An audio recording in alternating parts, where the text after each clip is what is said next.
Grandma's Sitting Hen. Grandma always let me go with her into the hen house to gather the eggs. I watched her take the hens that would not get off the next,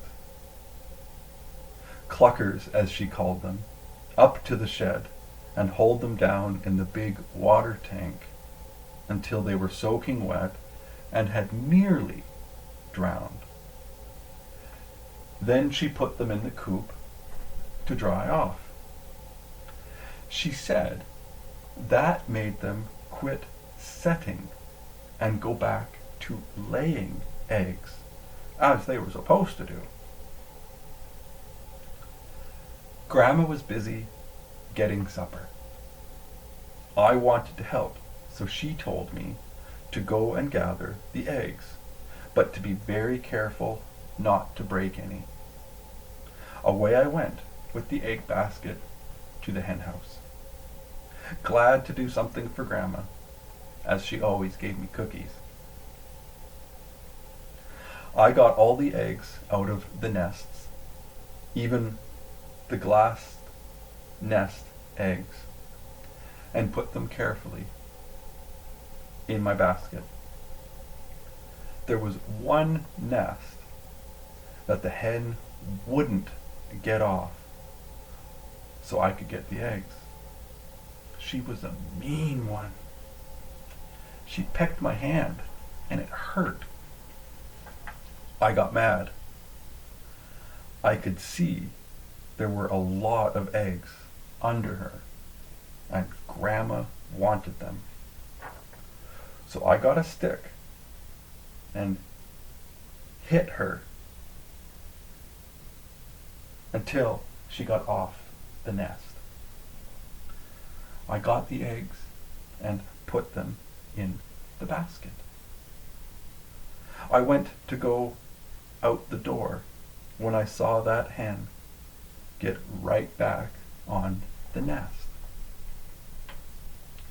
I knew she was a clucker. Grandma didn't like cluckers. I'd fix her. Every time I put my hand near her, she pecked me. I got her by the leg and the neck.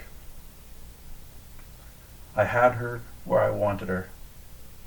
I'd teach her she couldn't peck or scratch me with her sharp toenails. I hung on to her neck so she couldn't squawk, but she kept trying to get away, all the way up to the water tank. The tank was too high, so I got up on a block of wood. Then I could reach over the side. I let go of her neck and took hold of her other wing and shoved her down into the water. She didn't like the ice cold water, so she squawked and squawked and made an awful noise. I had to get her head down under the water like Grandma did. So I let go of one wing and grabbed her head. She scratched and flopped all over. She scratched so hard,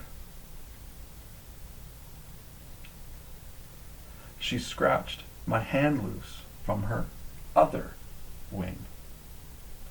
Then she flopped more and scratched my hand loose from her head. I grabbed her tail. As I did, she flopped into the one of the many pans of milk cooling in the tank. There were no cream separators in those days. The pans were filled with new milk and then left in the water tank so the cream could rise to the top and could be skimmed off. Pulling her tail, I overbalanced and fell into the tank with her. The pan of milk she bumped into skidded over the water and tipped over me. I was standing in the tank with water up to my armpits, covered with thick cream and milk and a handful of feathers. When Grandma came to the door to see what all the noise was about, she grabbed the broom from behind the door to get the hen out. That did it. Between Grandma's broom and that old hen, every pan of milk got tipped over. What a mess. Pans, milk, cream, and the old hen went every way, with me trying to help. Finally, after a lot of plunging and near catches and mouthfuls of diluted milk, I caught the hen, with enough strength left to lift the greasy, nearly drowned mess over the side of the tank. She was too tired to run away.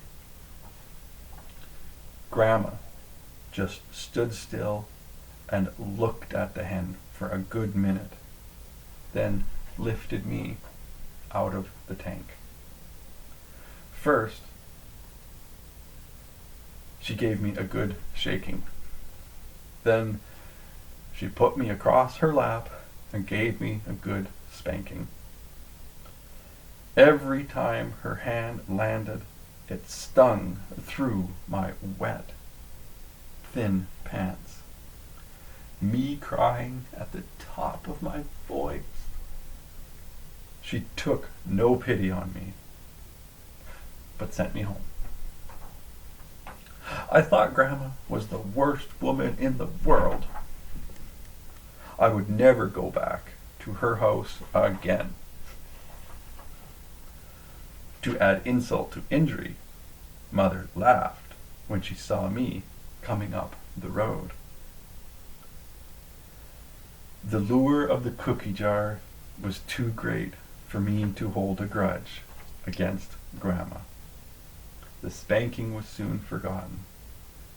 In years later, when I tried Grandma's method of breaking a hen from setting, the sting of that spanking on my little wet behind felt very real.